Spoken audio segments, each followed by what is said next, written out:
She stood at the altar, glowing in lace and vows, then raised her phone and read a message that made the entire room stop breathing.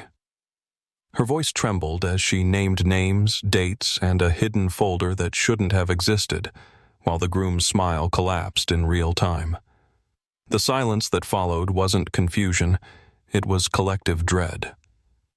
But what happened next will shock even those who thought they'd seen everything. But first, let's go back to the beginning. The air outside the venue smelled like champagne and fake forgiveness. White roses wrapped around the arch like a halo, as if trying to bless something unholy. I stood at the edge of it all, half guest, half ghost, my reflection flickering in the mirrored windows of the country club. The music was soft, polite, the kind of string quartet you hire to muffle judgment. And yet, it couldn't hush the glances. I walked in slow, steady, not dramatic, not sheepish, just deliberate. The suit was dark, tailored, nothing flashy but sharp enough to say I hadn't fallen apart. Not that anyone asked. In fact, they pretended not to see me. That brand of silence, the kind people reserve for funerals and lawsuits, wrapped itself around the cocktail tables.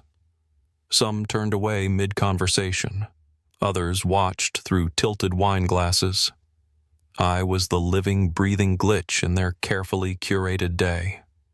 And I let them stare. There's something haunting about being the only person in a room who knows a secret. It's a power most people aren't equipped to carry. But I'd rehearsed this moment, not aloud, not in front of a mirror, but in the hollowed-out hours of the last 6 months. The ones where you lie on your back staring at a ceiling fan, asking how 2 people you trusted could carve your heart out and toast to the pieces. Liam used to be my brother in everything but blood. He helped me move into my first apartment, helped me land my job. He even introduced me to Savannah, the kind of woman who made you forget what lonely meant.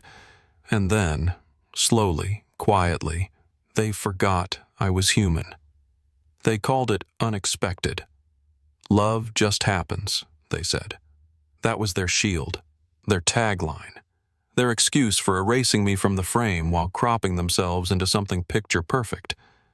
I didn't make a scene when they told me, didn't scream, didn't cry. I just nodded like someone watching a house burn down from across the street, knowing there's nothing left inside to save.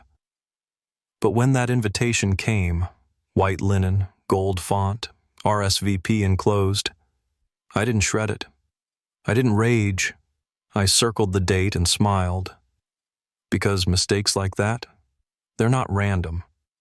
They're cracks in the universe that let the truth sneak through. So, yes, I showed up. Alone. But I didn't come empty-handed. There's a special kind of silence that comes after betrayal. Cold, sterile. Not the kind that invites healing, but the kind that watches you bleed and takes notes. That's the space I lived in 6 months ago, when Savannah kissed me goodbye at the airport, suitcase in hand, sunglasses on, smile too bright. She told me she was off to Costa Rica with her college friends. One last sun-drenched escape before we talk about getting serious. She even kissed me twice at the door, as if affection could smooth over an unease I hadn't yet found the words for. Then I found the second ticket. Printed, not digital.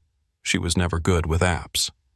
I don't know why I looked, or why I opened the drawer where she kept old receipts and charger cords tangled like confessions. But there it was. 2 names, same flight, same date. Hers and Liam's. Liam. The best man at my hypothetical wedding. The guy who once loaned me rent money without blinking. The man who toasted to our anniversary with us last year like he wasn't studying her body between drinks. I didn't scream. That's what everyone gets wrong about betrayal. It doesn't always spark chaos. It freezes you. Your nervous system doesn't know which wire to burn first. So I did what most broken men with too much pride do. I went quiet. I nodded.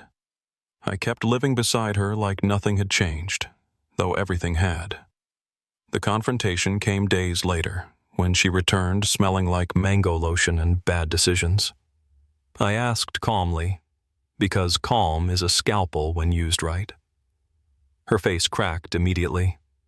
The tears came on command, big, wet, weaponized. "I was confused," she said. "It just happened." Liam, of course, played philosopher. He called it organic, as if stealing the one good thing your friend had left was some kind of spiritual harvest.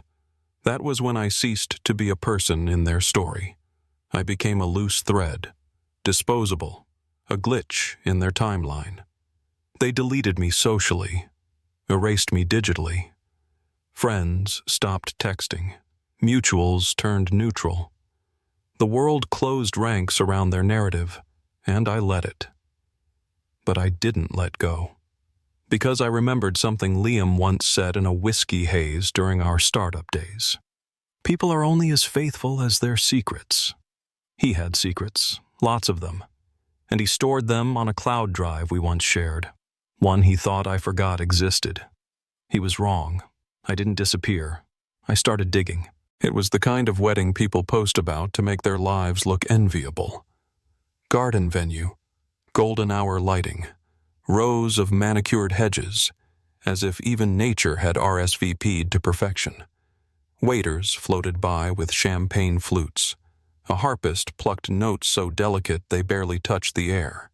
Everything was curated, choreographed, deliberately sterile, like a magazine spread with too much polish and not enough soul. Savannah stood beneath the floral arch like a porcelain goddess, her dress clinging to her in all the right places, eyes soft, lips painted into that tender shade between peach and surrender. You could almost forget what she'd done. Almost. Liam stood beside her, all charm and posture. A man rehearsed, down to the smirk he wore like cufflinks. He shook hands, kissed babies, grinned at the crowd like a politician selling redemption. But there was something in his stance. Too perfect, too proud, like a man who believed the past could be paved over if the catering was good enough. Then came the vows. The officiant asked if they wanted to share personal words. Savannah nodded, beaming.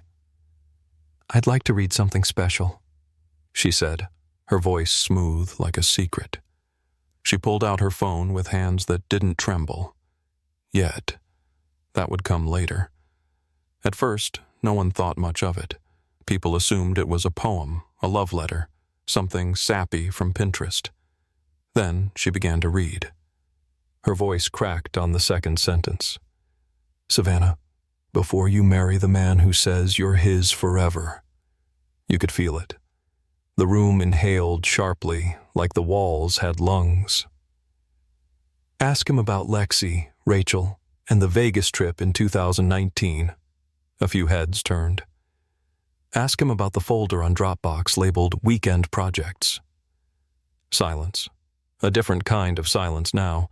Not ceremonial, not respectful. Weaponized. Liam shifted, smiled awkwardly. "Is this some kind of prank?" he muttered, trying to laugh. But nobody joined him. Even the harpist stopped playing. Savannah didn't respond. Her lips were slightly parted, breath caught between disbelief and confirmation. She stared at the screen like it had reached up and slapped her. Then, without a word, she lowered the phone, took a single step back, turned, and walked off the altar.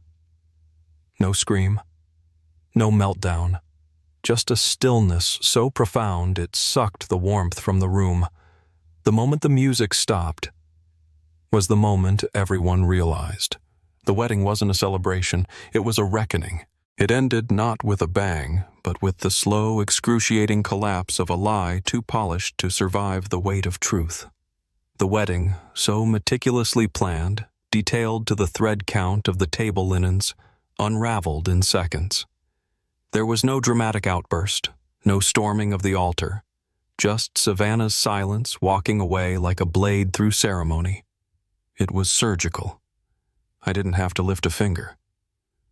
Liam followed her, of course, still performing, still convinced he could script his way out of the fallout.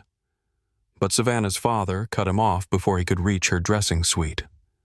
I watched from a distance as Mr. Caldwell stood rigid at the double doors, shoulders squared like a soldier guarding the last good thing he had left. Liam's pleas, whatever they were, died in the doorway. Inside, the guests froze in suspended etiquette. No one moved for a full minute. Then came the murmurs, quiet, nervous, contagious. Whispered theories bloomed like rot in the corners of the hall. He cheated? Did you hear what she said? What's in that Dropbox folder? The dinner was called off. The string quartet packed up.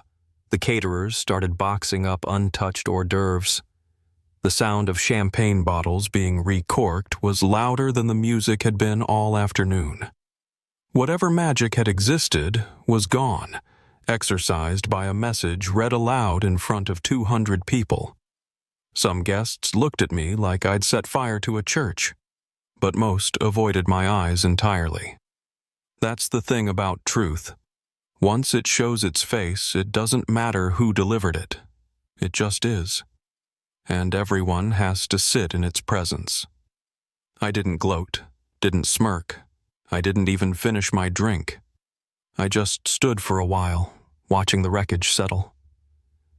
There's something hauntingly beautiful about watching justice happen in real time, when there's no need for fists, just facts. It's not loud. It's not cinematic. It's quiet.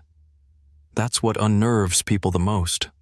As I walked toward the exit, a few guests cleared the way without needing to be asked. The ones who'd laughed when I arrived, they were the first to look down. One of them, Liam's old roommate, the one who once mocked me for being the boring friend, stepped aside and held the door open like a valet.